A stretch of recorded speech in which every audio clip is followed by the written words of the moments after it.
Doctor Yunus পদত্যাগ করবেন না, এপ্রিল মের মধ্যে নির্বাচন, বিশেষ সহকারী এসএটিভি শিরোনাম করেছে।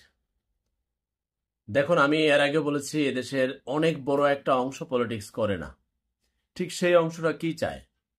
আর যারা সরাসরি পলিটিক্সের সাথে জড়িত তার তার দলের চেতনা আদর্শ নিয়ে সে ব্যস্ত, তার ব্যাপারে আমার কোনো মন্তব্য না।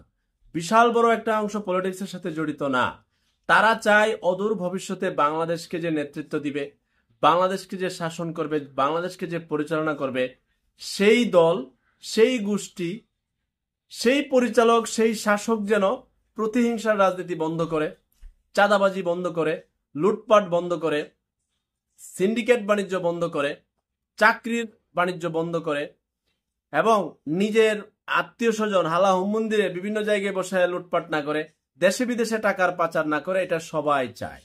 এখন অদূর ভবিষ্যতে এপ্রিল মে নির্বাচন পরবর্তী গণতান্ত্রিক শাসন ব্যবস্থায় যে বসবে, সেইটুকু করবেন কিনা এই ধরনের প্রতিশ্রুতি দিবেন নির্বাচনী ইশতেহারে।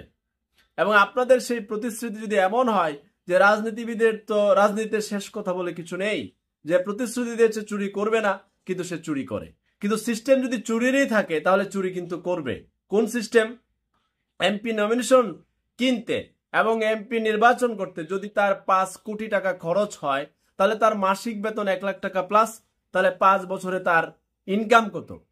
আর তার চাইতে বেশি যদি সে ব্যয় করে, তার মানে সে 5 কোটি টাকা ইনভেস্ট করে, 10 কোটি টাকা ইনভেস্ট করে, তার মানে সে 20 কোটি টাকা কামাবে। তার মানে সে চুরি করবে, চুরির লাইসেন্স তাকে প্রথমেই দেওয়া হলো। এই সিস্টেম যদি প্রতীয়মান থাকে, এই সিস্টেম যদি সংস্কার না হয় এবং রাজনৈতিক দলের ভিতরে, রাজনৈতিক নেতার ভিতরে, রাজনৈতিক কর্মীর ভিতরে সহনশীলতা, সুন্দর আচরণ, চুরি বাটপাড়ির ধান্দাবাজির সিস্টেম তারা নিজে থেকে সংস্কার হয়ে না আসে, তাহলে আপনি লিখে রাখতে পারেন আগামীর বাংলাদেশ পুরনো পথেই যাবে, যেটা আমরা সাধারণ নাগরিক চাই না। কিন্তু আমাদের চাওয়া পাওয়া তাদের চাওয়া পাওয়া নয়। তাহলে শেষ সমাধান কি হবে? গণতান্ত্রিক পদ্ধতিতে নতুন সরকার আসবে, আসার পরে পুরনো স্টাইলে চাঁদাবাজি, লুটপাট, সিন্ডিকেট, অর্থবাজার যদি চালু থাকে, তাহলে আবারও 10 বছর, 5 বছর, 15 বছর পরে আবারও রাজনৈতিক লড়াই দেখবেন, আবারও 90-এর লড়াই হবে, আর আবারও 24-এর লড়াই হবে। আর মরবে কারা? সাধারণ ছাত্র, মেহনতি মানুষ।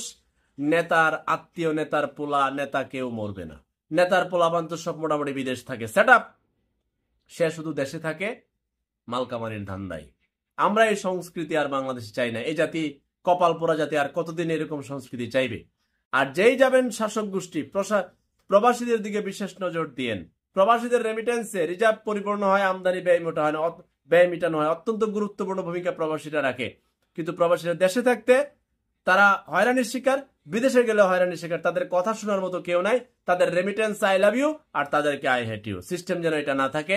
প্রবাসীরা আছে বলে বাংলাদেশ আছে, গার্মেন্টস শ্রমিক আছে বলে বাংলাদেশ আছে, কৃষক মেহনতি মানুষ আছে বলে বাংলাদেশ আছে। দালাল, বাটপাট, সিন্ডিকেট, লুটতরাজ টাইপের মানুষ, সেটা নেতা হতে পারে, চাকরিজীবী হতে পারে, ব্যবসায়ী হতে পারে, এরা আছে বলেই বাংলাদেশ শেষের দিকে যায়, বিনাশের পথে যায়। আশা করি চমৎকার পথে বাংলাদেশ ফিরে আসবে। মহান আল্লাহ পাক সবাই মঙ্গল করুন।